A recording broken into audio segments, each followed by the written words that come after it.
On today's show, Susan George Broach, a commercial real estate and corporate attorney who has led law student programs and mentored young lawyers for more than a decade, guiding more than 50 law clerks through their early legal careers. We'll be talking about how law firms can rethink mentorship for Gen Z lawyers, why traditional one-to-one models often fall short, and how her concept of mini-mentoring, shadowing, and more intentional knowledge sharing can improve training, collaboration, job satisfaction, and retention for young lawyers. The theme that came up in all of these younger clerks and law students is shadowing. They really want to see people doing things. And that's where the idea of that kind of smart mentoring came up in my mind. It's just like, this is YouTube. What these kids want is a visual demonstration. I'm saying kids, what these lawyers want is a visual. And my Gen Z colleagues, by far the biggest ask of our younger lawyers is we want to watch it, and not just the skill-based stuff. We want to watch phone calls. Welcome to the Alpha Lawyer Podcast, a show dedicated to exploring what makes law firms thrive. I'm your host, Jason Marsh. Join me as I interview some of the smartest thought leaders and accomplished law firm owners in our space. Together, we'll dive deep into law firm operations, marketing, technology, finance, and everything else you need to build an incredible firm that allows you to live your best life.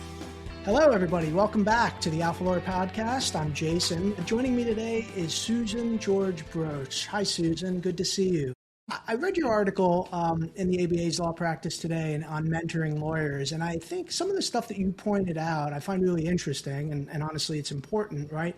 So just for anybody, even me, that had to sort of kind of get up to speed, Gen Z, and they're the generation that they don't remember life before smartphones, right? So they were kind of born into this. They're not, they're basically the digital natives, right? They've grown up with instant access to pretty much any type of information you could want, countless resources, Google, YouTube, social media, and of course now AI. So pretty much any topic you can think of, they've had access right in their pocket from day one. And so I want to get into, what you talk about in that article as far as how to mentor these type of attorneys and how that's different than how it's done before. But before I do that, I want to properly introduce you to the audience. So again, I'm here with Susan George Broach. She's a commercial real estate and corporate attorney at Andrews Myers PC. That's a 60-plus attorney firm based in Texas. And funny enough, literally probably 15 minutes before I got on this, I got a LinkedIn notice that it's your 20th anniversary at the firm. Congratulations. Thank you. I was a baby when I started.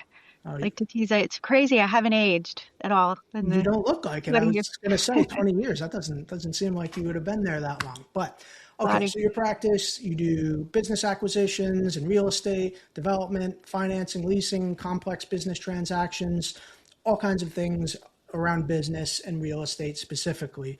But we're not here to talk to Susan about real estate and business transactions. We're here to talk to her about beyond what she does in her legal practice, which has been that she's been deeply involved in mentoring and developing young lawyers. She's led her firm's law student programs for over a decade and is chair of the Law Clerk Committee. She's helped guide more than 50 law clerks through their early careers. So she brings some really practical and real-world perspective on how mentorship works effectively inside a law firm. Now, what stood out to me, Susan, in your article is just how differently Gen Z lawyers think about mentorship, compared to how most law firms have traditionally structured it. So historically, right, mentorship has been this long-term, one-to-one type of relationship. But the thing is, these newer Gen Z, they don't really value that, right? They want access to the right person with the right expertise that they want, and particularly at the right time, almost like a search engine for mentorship inside the firm. And when you think about it, it makes sense given this generation's access to information and the ability to learn anything they want right on demand. And so you would expect that to carry over in how they want to be trained and supported within the law firm. So Anyway, all the while, law firms, for the most part, I think are still running mentorship programs the same way they always have, and they're not particularly aligned now with how these younger lawyers actually want to learn. So that is where I want to start. I'm done talking for a minute here. So big picture, tell me about how should law firm owners and leaders be rethinking mentorship today within their firms, especially when it comes to working with Gen Z lawyers? So I think and you really kind of hit it on the head with the idea that our Gen Z colleagues have grown up with the phone in their pocket. I mean, there's no concept of going to a library or how do I mean, they have every resource available at all times. And so when we talk about firm mentorship programs, they have always been structured to kind of go for this goal of the golden one-to-one mentorship where somebody is speaking at their mentor's retirement party and these the wonderful relationships. And this is not to say that those don't have value. They certainly do. But for purposes of a law firm planning, those are a little bit like lightning striking. And so we want to try to provide environments for those natural relationships to build and for people with kind of light communication styles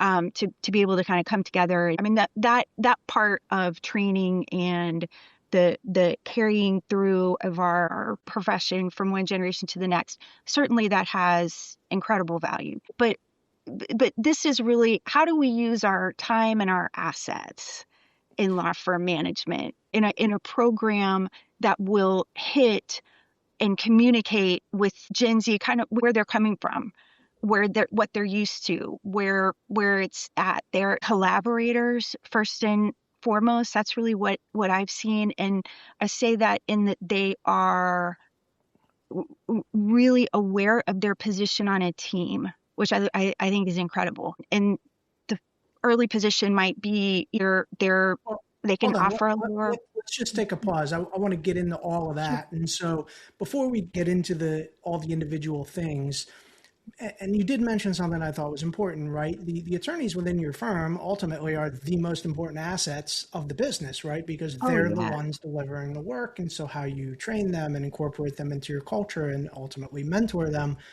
is critical. And so I just want to talk about why traditional mentorship isn't really working today, right? So let's start with the traditional model that most firms are using today. What does that look like? And where does the current traditional long-term one-to-one model, and maybe talk a little more about one-to-one aspect of it for folks that aren't fully familiar with it, where does all of that start to break down? Yeah, that's a great question. So in the typical model, before or during the first week, but ideally beforehand, before a new associate starts, they're assigned a mentor. And so that relationship is match made before the new associate has had much time to get to know anybody. I mean, they've interviewed, they may have gone through a clerk program. The relationship is set with the idea that it could be revisited later on, but it really is a. How do they pick that match? How does that get done? So I can tell you how we've done it historically, and I think that really kind of mirrors, what practice will the person be in? And then there are varying schools of thought. Should the assigned mentor be deliberately a member of that practice with a focus on training, or should they specifically not be in that practice so that if the mentee has a particular question that they wouldn't want to raise within the hierarchy of their practice group, do they ask it out? So that's really a debate, or should there possibly be like a junior and a senior mentor? There are all different ways of trying to hit the needs of a new lawyer as they kind of come into a culture. And so, one of the things you mentioned, particularly in your article that I thought was interesting, is that oftentimes participation from some of the more senior attorneys is often rather limited, which probably isn't a great thing because they're the ones with the most experience that they can impart. Why is that? Time and money. Our highest billers it can be a tough sell to come and spend an hour a day, 2 hours a day, at the outset, give up business lunches to have, lunch with this dedicated mentee that you're kind of bringing in. There's a financial question. Does this make sense to allocate, as you mentioned, our human capital? Do we allocate our highest biller to spend time onboarding and training a new lawyer right off the bat for potentially years? I mean, when it could kind of go on and on.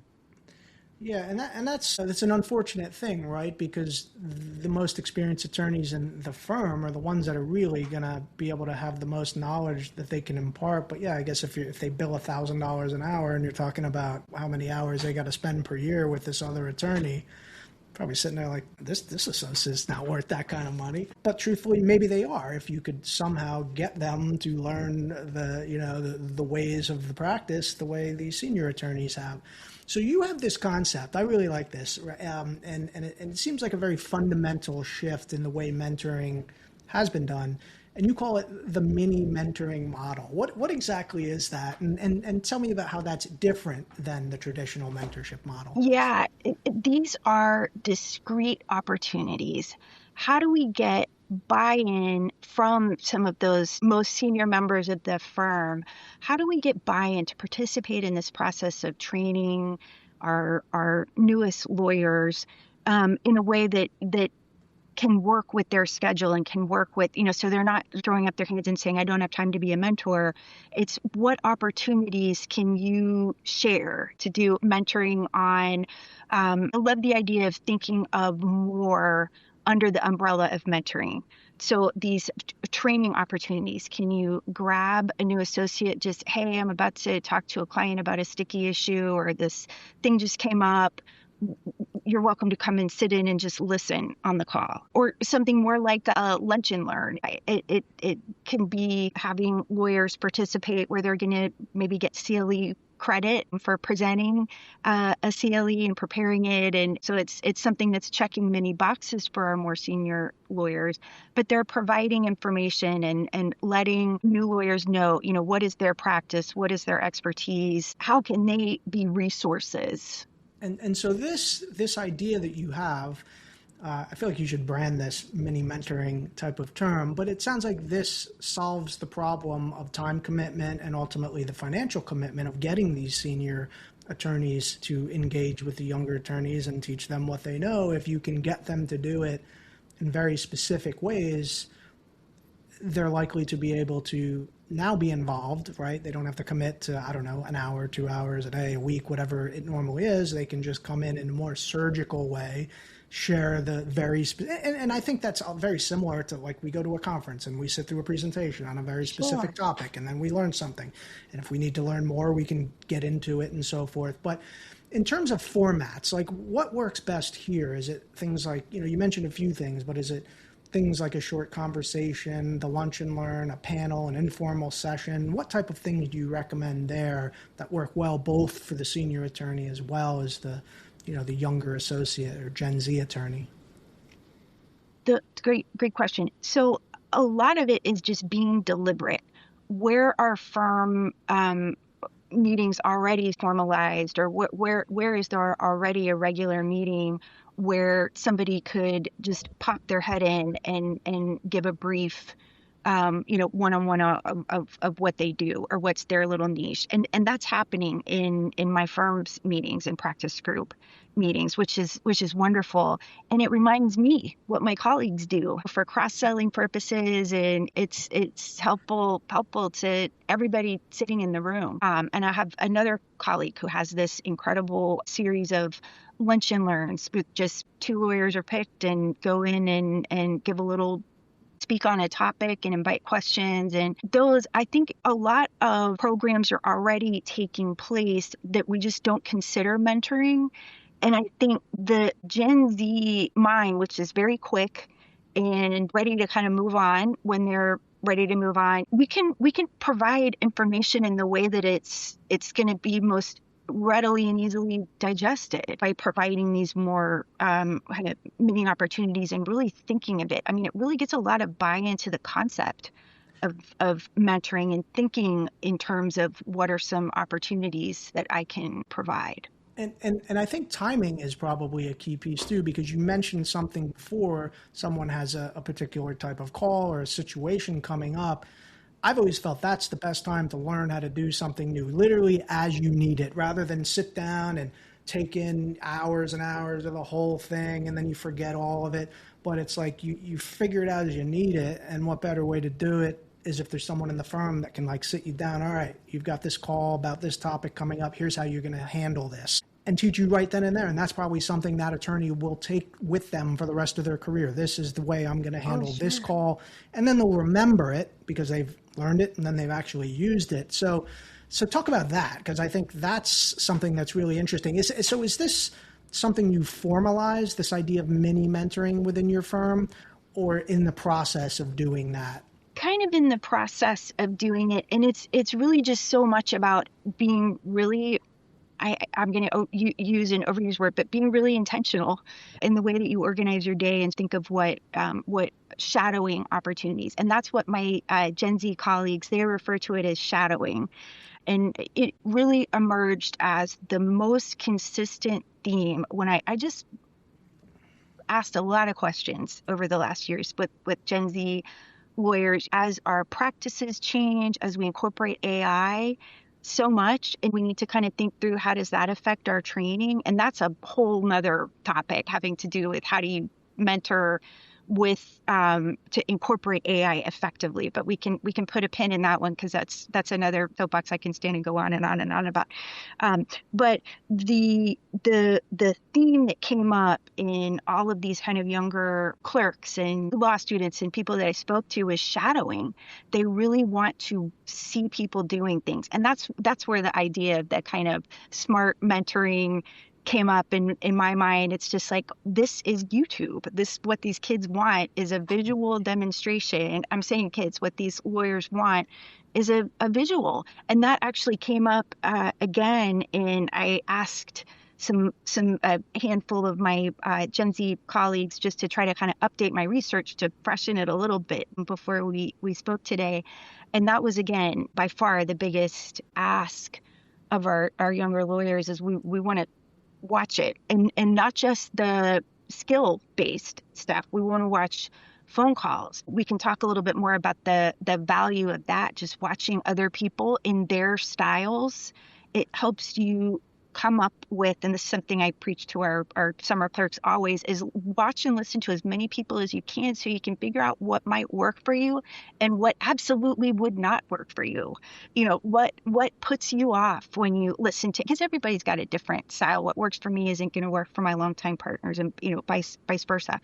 And it's so important for people to kind of figure out what is their authentic style so that we're communicating in a way that AI doesn't. We're communicating on a very human level in a way that's comfortable and clear.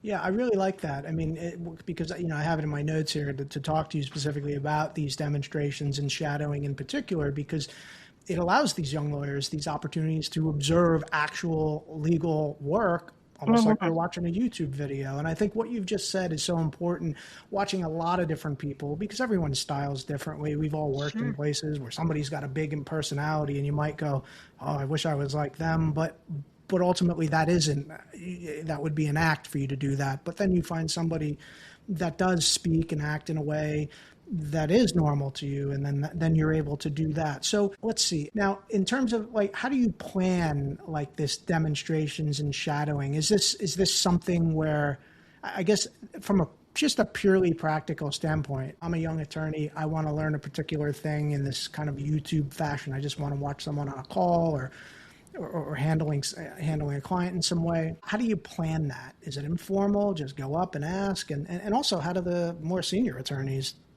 is this annoying to them, or are they kind of happy to show off their skills? Little from column A, little from column B. It's like the personalities that you're talking about. The big personalities might love an audience at any, juncture, and then some people might tend to have their doors closed a little bit more. Our policy at the firm is to try to keep our doors open. So if practice groups are arranged to sit together, then we try to have our younger lawyers sitting closest to our our most senior lawyers so they can just hear the day to day, all these different conversations. But it really has to work both ways. Senior lawyers have to be inviting and just grabbing people on the fly, not necessarily scheduling something, because also that's the juicy stuff doesn't always come up on a schedule, does it? It tends to be like there's just been a massive sea change in a case or a matter or deal, some fact has arisen. So it's just having to really keep front of mind. I got to go grab, this might be really valuable for whatever lawyer to just come sit in my office and listen, particularly when they are brand new, when the lawyers are a little bit less focused on having to, they're in the learning curve phase. So it's a good time for them to be sitting in and observing things where they may not be adding a lot of value to the client yet. They're certainly adding value by becoming better trained lawyers later on, but it's not a billable event to kind of come in and literally just sit and watch. So it's a case of grabbing things, and it's also a case of talking to our colleagues and saying, hey, could you make a point to grab, I'm going to use one of my a mentee's name, Meredith. Can you grab Meredith and just have her sit in with you when a call comes up that might be interesting. So it's having it front of mind and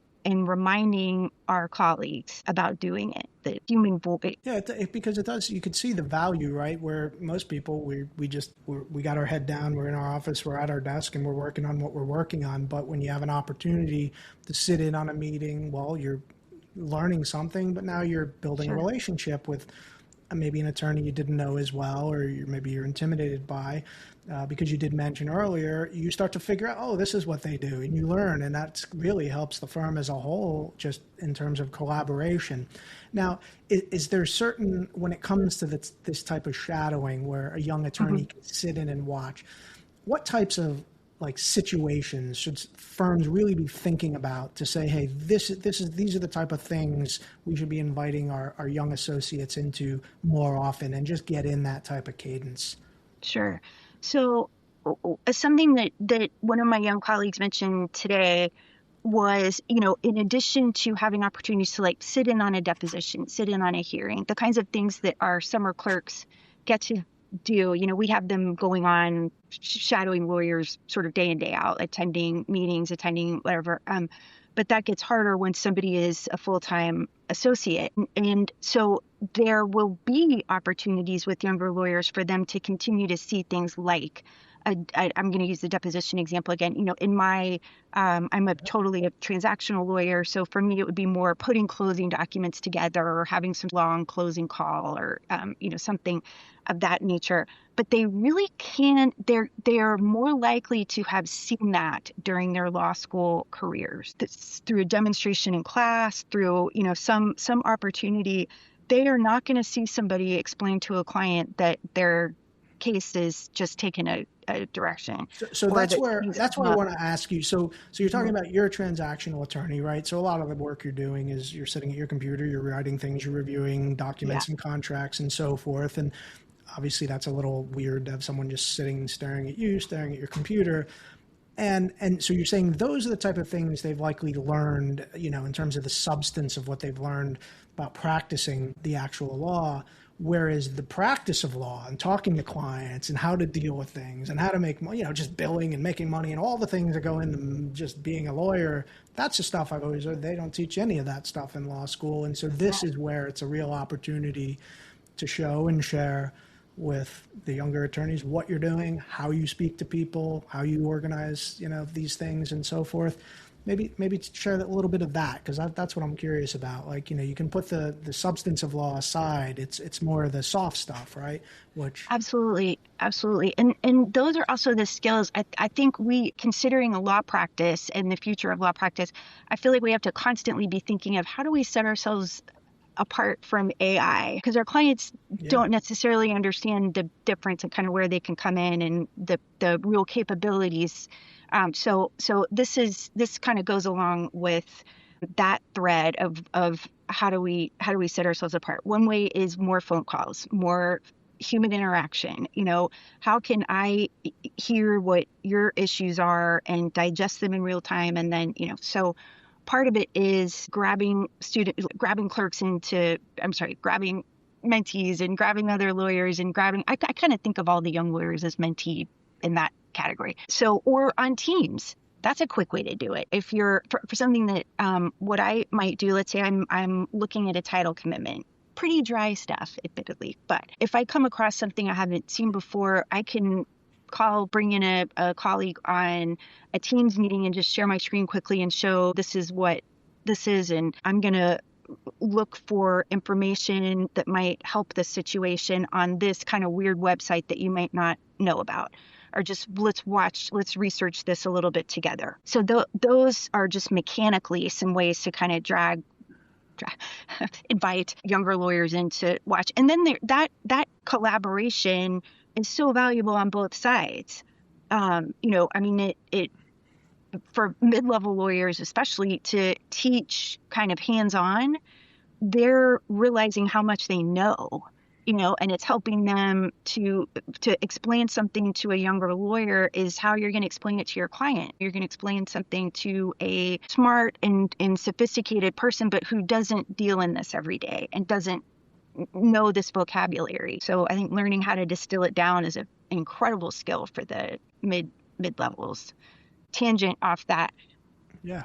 Mentoring, there's so much turnover in law firms for any number of reasons. People make more geographical moves because it's easier. There could be any number of reasons that a young lawyer who you mentor and spend a lot of time with might move on. And so trying to kind of think through the importance of mentoring in a law firm and pointing assets at mentoring in a law firm, even when the mentee may not be, you're not necessarily doing it because they're going to be in your exact position 10 years from now. I mean, they may be, but they could very well be across the table from you. So you're saying you can't approach it like, hey, I'm going to mentor this person, so they're going to, take my job, or they're going to grow into this firm and they're going to add value to the firm. You really have to take a bigger picture. Now, I would also ask you, does doing this, and I would think the answer would be yes, it would help with your retention of young attorneys coming into the firm to feel like they are being brought along, that they do have a path to be in the shoes of the people that they're being mentored by. Have you seen that? And has that shown you that, this is we're not going to retain everybody, but if we can just bump our numbers up a little bit, that puts us way ahead of the competitors because it's expensive to go through the process of hiring and training. Forget before you even get into the mentoring, but there's a lot there. So does that help at all with retention? It's hard to say directly. Looking at numbers, I feel like it does in my group, but feeling like there's like the team is making an investment in you and teaching you how to do that for others too. I mean, I feel like it's a lot of buy-in, in terms of retention, to have mid-level lawyers taking on these kind of leadership positions as a mentor, because what's their niche? How can they share either through doing something that my longtime mentor came up with for younger lawyers in our group, is that they give these sorts of CLEs. Like just a little, the older lawyers might give we're talking 10, 15 minutes. We're not, talking a lengthy, but mini CLE. Oh yeah, these minis, they're great. Starter CLEs that, where we might give best practices, and some of the older, more experienced or more seasoned, lawyers in the group giving a best practices talk for a few minutes. But the younger lawyers can give these starter CLEs. What's something that they've seen that came up in their practice that they can share with the group? And it helps people learn how to talk and talk in front of a group. It is one of the least intimidating, your colleagues who you see every day can be less intimidating. It's a good starter kind of program.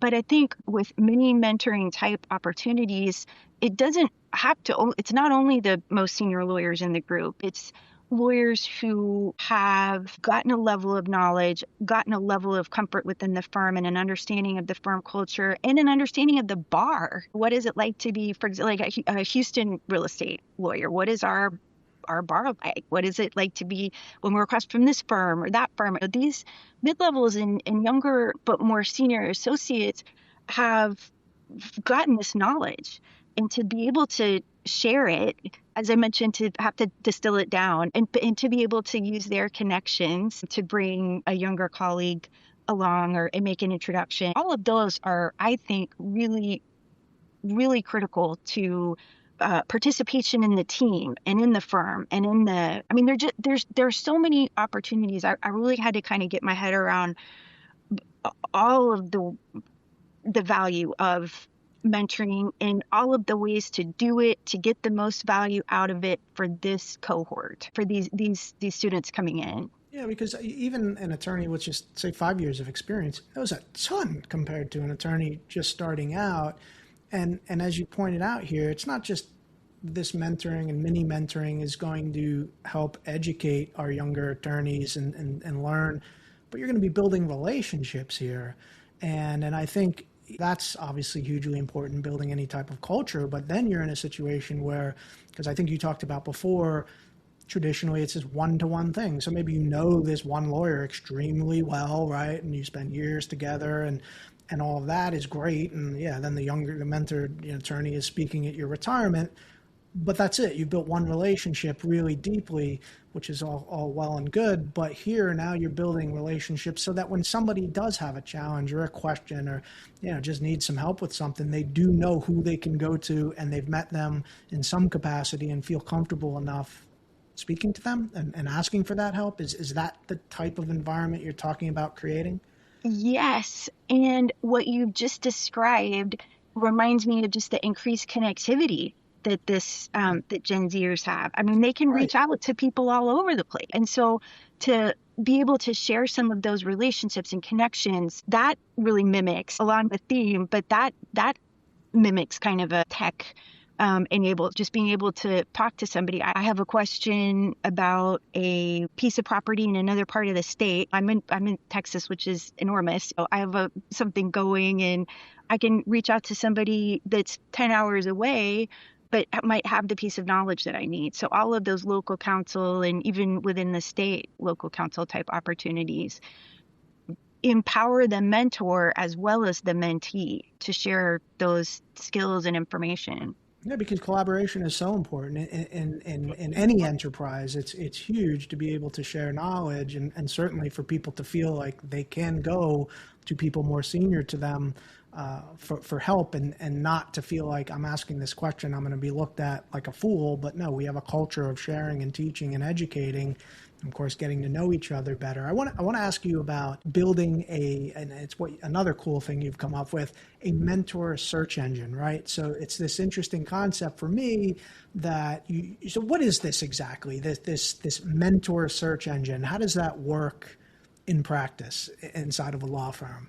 It is a bit of a work in progress, but it's really about having lawyers in the firm talk about what they do and what is their niche within what they do. Because I have, I'm a transactional lawyer, as mentioned. My litigator colleagues, some of them kind of know what I do, and real estate litigators know a lot more what I do, but others really don't know what all kind of capabilities we have. Or within a commercial real estate practice, like for example, I do more condo work than some of my other colleagues. But then we have lawyers in our group who really are strictly M&A and would be the people to go to. So how do you kind of first tag ourselves with our index? I go to Susan for condo questions, Patrick for what I mean, you've got the kind of the shorthand way of talking about what you do. But a lot of it, I think, is like the lunch and learn type concept where lawyers are just talking with each other about what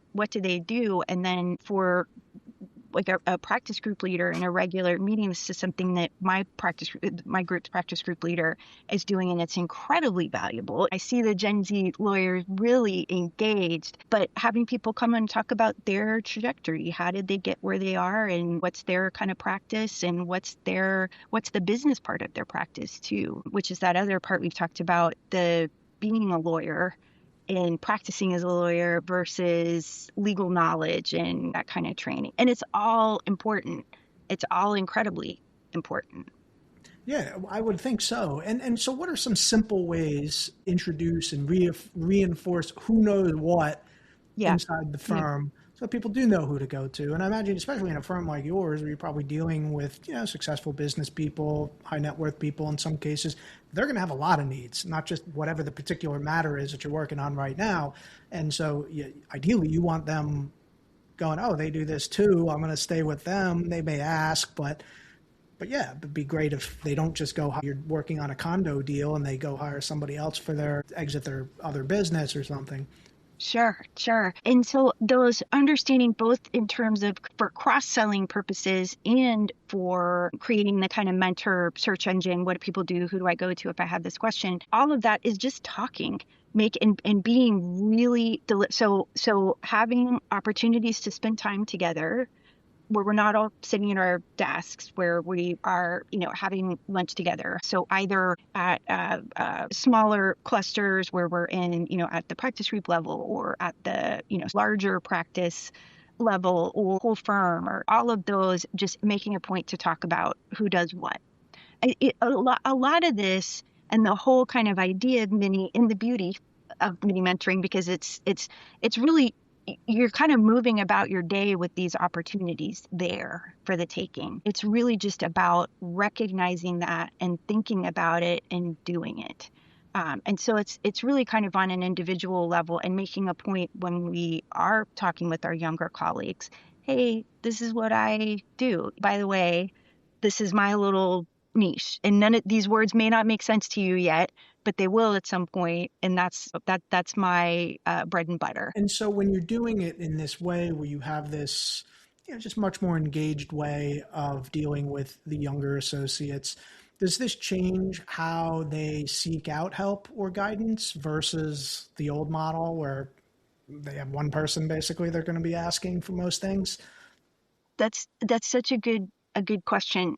It's both, because the way I find with Gen Z lawyers, the way that they're seeking out information is already different.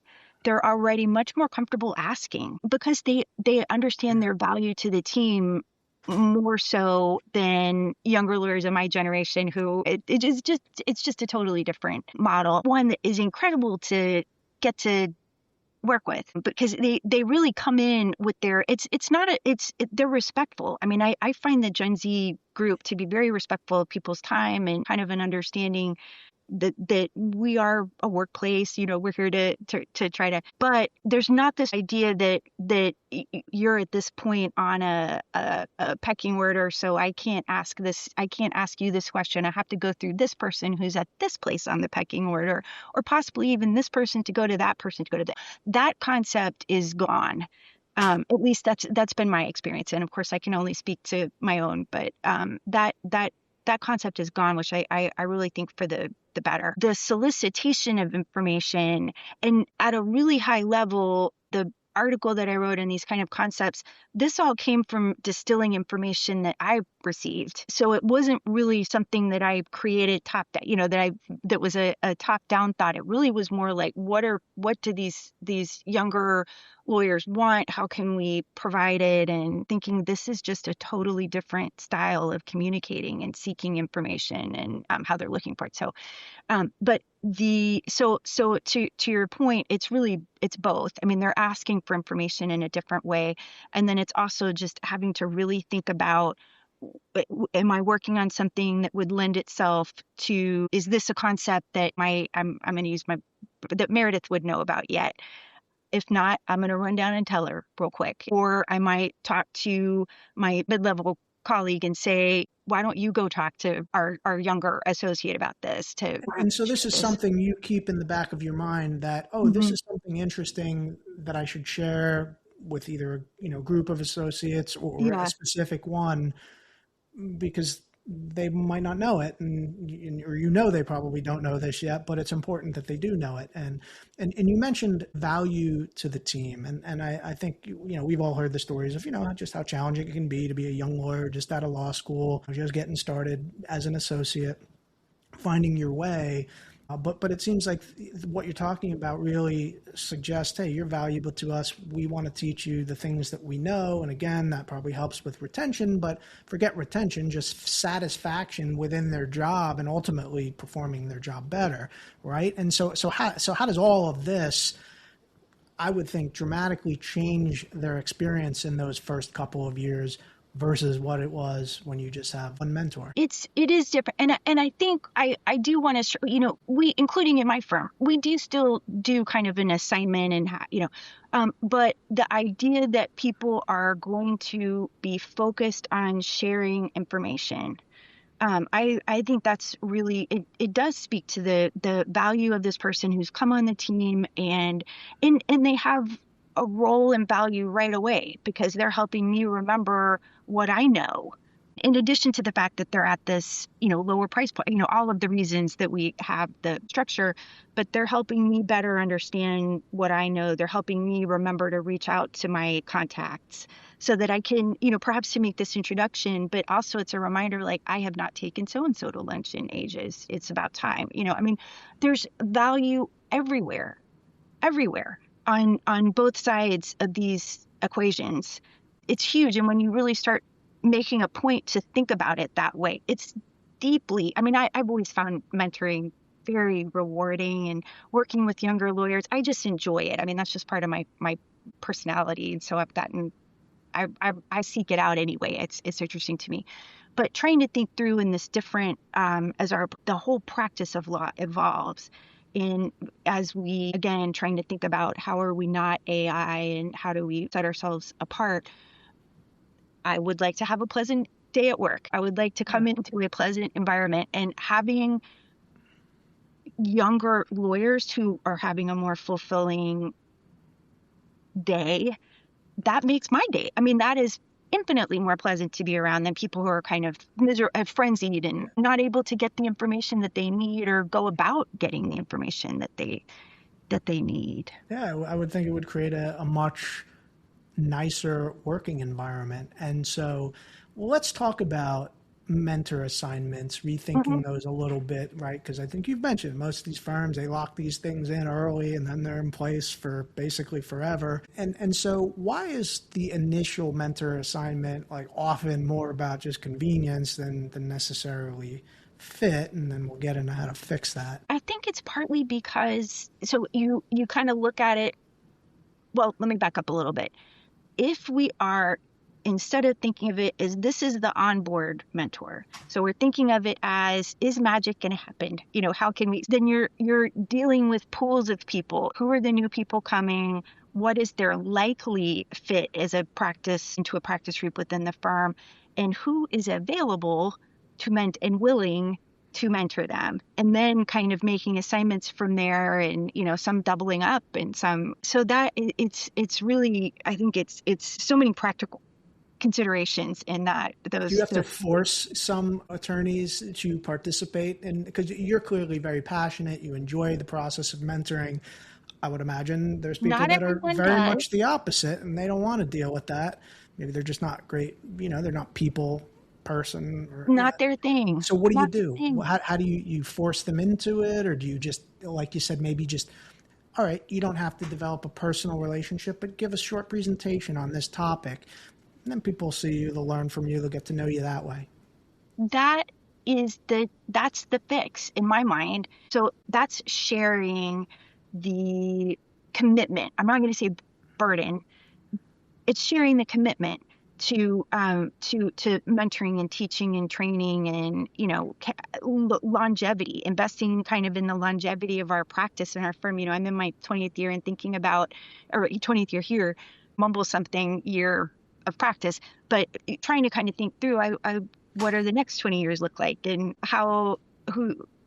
anyway, I've got that on my mind a bit. And it's through our people It's not through, it's avoiding going the way of AI. It's keeping people happy, keeping people wanting to be here, wanting to enjoying what they do. And that's something that I look for in interview when we're interviewing people.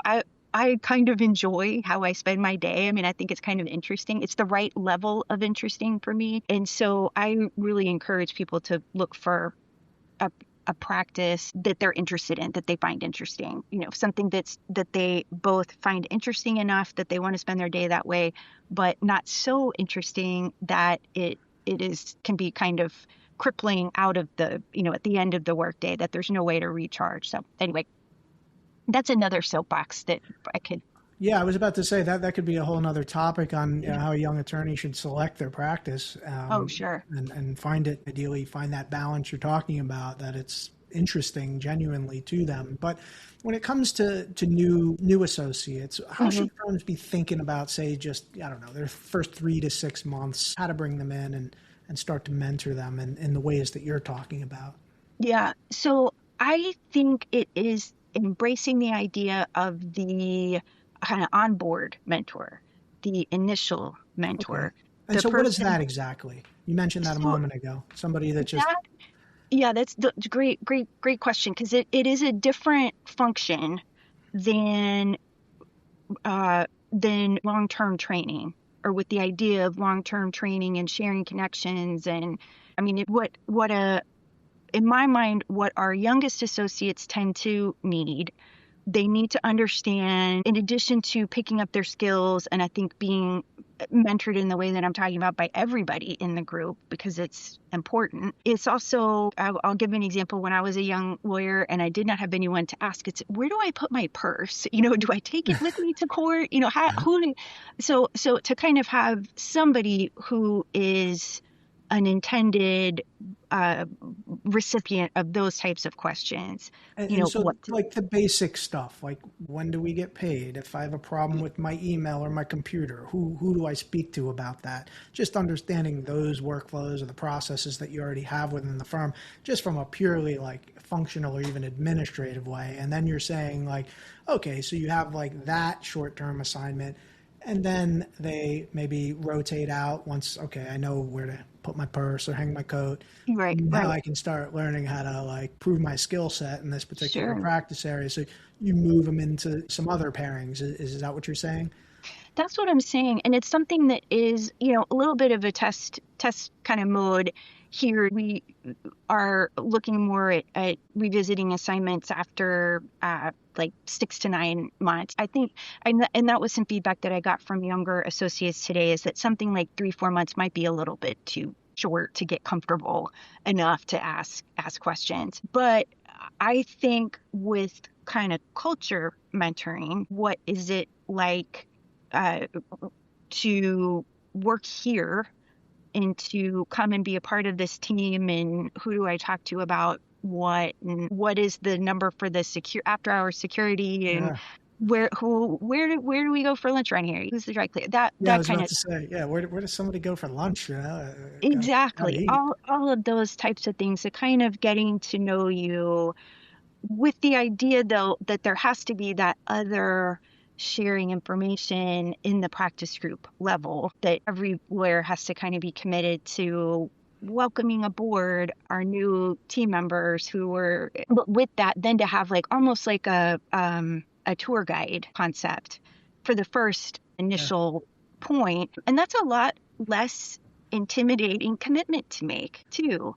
If you're saying, can you just look out for this person, be a listening ear, be the person they can call about these types of things for this limited period of time, that's a very different thing from, we're going to let's try this arranged marriage with so-and-so and hope it works. And, the expectation here is that this person will be a part of your professional life forever. It's a very different model. Yeah, and as I'm listening to you talk about all of this, I mean, the thing that it's just really I'm taking away from it, is your firm must be a great place to work. It sounds like it would really do so much to build a culture. And for people that aren't even sure what it is to have a culture or even how to build a culture, everything you're talking about, I think, is the way to do it. You get people to engage and to share. I mean, I can't, I'm a big cheerleader for my firm. It's obviously a spot I loved. I'm celebrating my 20th year. It's amazing. My children, I've had huge life. Yeah. So I really, really appreciate and admire the leadership team in my teams over the years, my firm, that have been committed to kind of having a culture and developing it and trying to stay. I was thinking when I first started, we did like a potluck Thanksgiving, and that kind of got bigger and bigger. And now it's like catering. We have people. We still do it though. We What still did you have make? the lunch. What did you make for that Thanksgiving potluck? What's your specialty? Buttermilk pie. I'm a sweets person. It's always going to be something sweet. Wait a minute. So What? Buttermilk pie? maybe I've that's never heard of that. a What is southern thing. buttermilk pie? Is this It's like just a Texas thing? sweetened. Well, yeah, it might be kind of a southerny thing, but it's a sweetened. It's not totally unlike pecan pie without the pecan, that Okay, level here we of go. sweet, but a little bit more sour and lemony, and it's a different color, a different. But anyway, I think it's delicious. But some kind of some pie is always, that's going to be my go-to offering for any Thanksgiving. I'm not going to be bringing the salad. Yeah, I hear you. No, I love a good pie and a pecan pie. I don't know if you ever had a banoffee pie. I have only This is recently. our new like holiday, like Thanksgiving, Christmas. My wife's making like lots of banoffee pie. Oh, they're so good. I saw it on a cooking show that my wife was watching. I'm like, that looks good. Can you make that? For anybody that doesn't know, it's like whipped cream, bananas, caramel, all graham the cracker things, crust. Yeah, all the it's things that are delicious. ridiculous. I They're mean, delicious. So that's a whole nother conversation. It's the beauty of the cooking show to end the day. It's so, all right. Well, let's sum up here, right? I want to get into some implementation, some just practical takeaways as we wrap up a bit. And so, in terms of bringing all this together and trying to make this more practical for like a firm owner, firm leaders that might be listening. If a firm is sitting there going, what I do, we want to modernize our mentoring approach, where's the best place to start? starting with just really embracing the idea that mentoring and delivering information to Gen Z is very different from the tried and true ways that may have worked. And I think if you kind of think about it, it's a little bit of a mom joke kind of thing to have this whole relation thinking in terms of a phone, but if you think about the fact that these lawyers grew up with the phone in their pocket and instant self-guided. I mean, they have a way to get not just the information, but the delivery, the way that it's delivered, all of that. You can think about it in terms of your day and what can I show somebody in the same kind of way that they could pull up a quick YouTube video. And it can be that short. What skill about both our particular practice and just being a lawyer? How do I go through my pre-bills marking? What kind of stuff am I going to look? How would I describe this task? All these little but impactful, there are opportunities all day long. So That don't that's use very interesting long. though, because obviously with the phone and how they access the information, but it's quick, it's short bits, right? The attention spans. Yeah. And so in a way, I think that sounds like it maybe makes it easier for the more senior or just any of the existing attorneys to say, all right, I don't have to sit down with this person or these people and give them an hour-long presentation. I can invite them in. Like, here's a 5-minute thing that you should know how to do. I'm going to show you how to do it. We can talk about it, and then off you go. And they can do that 10 times a week. And just the amount of knowledge that gets shared in doing something like that is quite significant. And the expectation is both a short commitment and short commitment on both sides, I guess you should say. So it's a short commitment in time. This is not a lengthy, this is not going to take all day. This is come see this brief thing. So, okay. So mindset, that's kind of the first thing. Mindset. Change your mindset around how you're going to think about mentoring Gen Z lawyers. Okay. You've done that. Firm owner listening right now, what's the next step they should take after they said, okay, I agree with what you're talking about here, Susan, we want to start Mm-hmm. taking some steps to implement this within our practice. Who should be in charge of it? If anybody, how should they present it to the other partners and associates in the firm? Whomever, any and everybody who's involved in organizing firm gatherings of lawyers. There's always an opportunity for a handful of people to just share briefly on what they do. So whether it's an all firm CLE, whether it's a breakfast, whether it's a happy hour, I mean, there are all these opportunities. So really anybody involved in planning events to kind of just try to think of both in terms of regular meetings, and I mean, nobody wants somebody to get up at the holiday party and give a little 5-minute best practices, but short of that, opportunities to talk about what we all do. And I think the mindset piece of it, cannot be overemphasized, both in terms of looking at the opportunities just during any given day, but also to think of mentoring as, how is this valuing our mid-level lawyers? How is this valuing me? This is also cross-selling. How many boxes can this check of things that are valuable to my firm? And mentoring can often be one of them. I mean, when you're just thinking through how is this also teaching opportunity? So that I think is really a biggie. And then in terms of considering firm assignments, some to think of those assignments as much shorter term and subject to, this is not intended to be the kind of end all and be all. And if it morphs into that, excellent, but that's not really the first goal of these assignments. Thinking about I keep, everything goes to the mindset, but I guess that's like in firm policies, when, going about the business of leadership of a firm, thinking, how does this affect training and mentoring and the human part of our job that is not AI, that makes us different from AI. And that's what I really see mentoring as part of that, because we're training our lawyers to be the human face. Right. Because and I think we can wrap up here, because that's the thing. I was thinking about this recently in terms of just various businesses now. What are the last things that are going to be replaced? And ultimately, I think the relationship stuff, that's not going to get replaced by AI, right? AI might get to a point where it can honestly do a lot of legal work for people, obviously with oversight and so forth. But the thing that it is not going to do, nobody's going to get on the phone and be like, I want to talk to their AI agent. Although I don't know, sometimes I talk to ChatGPT and they're actually decent to talk to, but it's those relationships. And it sounds like a lot of what you're talking about here is teaching people how to manage client relationships, or maybe new prospect relationships, but how to deal with the human part of all of this, regardless of what happens with AI and its ability to, change the way we do our work. Yeah. And mentoring sharpens your own skills. It doesn't all have to be thought about as a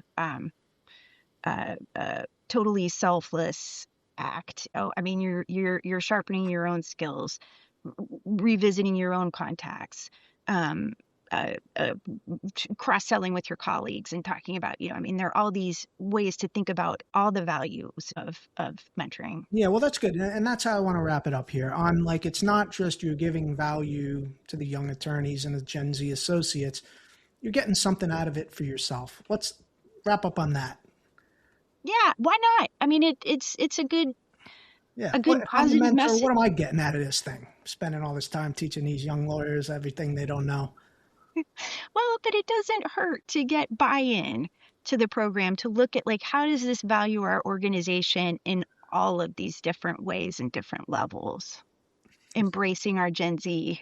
Yeah. Well, awesome. Well, I'm here with Susan George Broach, and we've been talking about how to build a modern mentorship system in your law firm, specifically for Gen Z attorneys. You can find Susan at Andrews Myers PC. I'll make sure that website, andrewsmyers.com, that'll be in the show notes and so forth.